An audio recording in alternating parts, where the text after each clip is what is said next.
ଯେଉଁଠାରେ ଚିକିତ୍ସା ପାଇଁ ପହଞ୍ଚିବାକୁ ପାହାଡ଼ ଜଙ୍ଗଲ ଟପିବାକୁ ପଡ଼େ, ସେଠାରୁ ମୋ କାହାଣୀ ଆରମ୍ଭ ହୁଏ।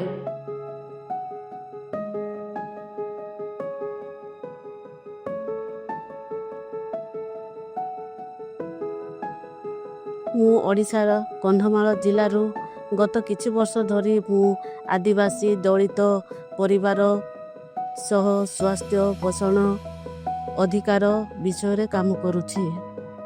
ଆରମ୍ଭରେ ମୁଁ ଦେଖିଲି ଯେ ରୋଗ କେବଳ ଶରୀରରେ ନୁହେଁ, କୁପୋଷଣ ସଂକେତ ତଥ୍ୟର ଅଭାବ ମହିଳାମାନଙ୍କ ଭିତରୁ ଦୁର୍ବଳ କରୁଥିଲା।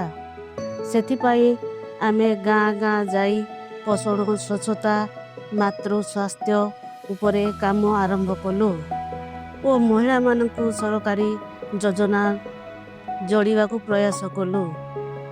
ଆଜି ଆତ୍ମଶକ୍ତି ସଂସ୍ଥା ସହିତ ମୁଁ ତୁମୁଡ଼ିବନ୍ଧ ବ୍ଲକର ସ୍ୱାସ୍ଥ୍ୟସାଥୀମାନଙ୍କୁ କାମରେ ସମନ୍ୱିତ କରୁଛି।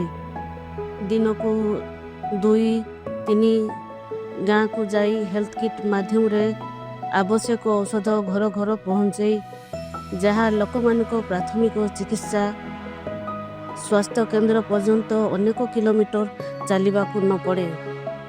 କିନ୍ତୁ ସତ୍ୟକର ପରିବର୍ତ୍ତନ ସେତେବେଳେ ଦେଖାଗଲା ଯେତେବେଳେ ମହିଳାମାନେ ନିଜେ ନିଜେ ଆଗକୁ ଆସିଲେ। ସେମାନେ ନିଜ ଅସୁବିଧା ଦର୍ଜ କରିବା ଆରମ୍ଭ କଲେ। ମମତା ଯୋଜନା, PDS, ପୋଷଣ ସେବା ଓ ସଂଗଠିତ ହୋଇ ସ୍ୱର ଉତ୍ତୋଳନ କଲେ। ଏବେ ସେମାନେ କେବଳ ସହାୟତା ନେବା ନୁହେଁ, ନିଷ୍ପତ୍ତି ନେଉଛନ୍ତି।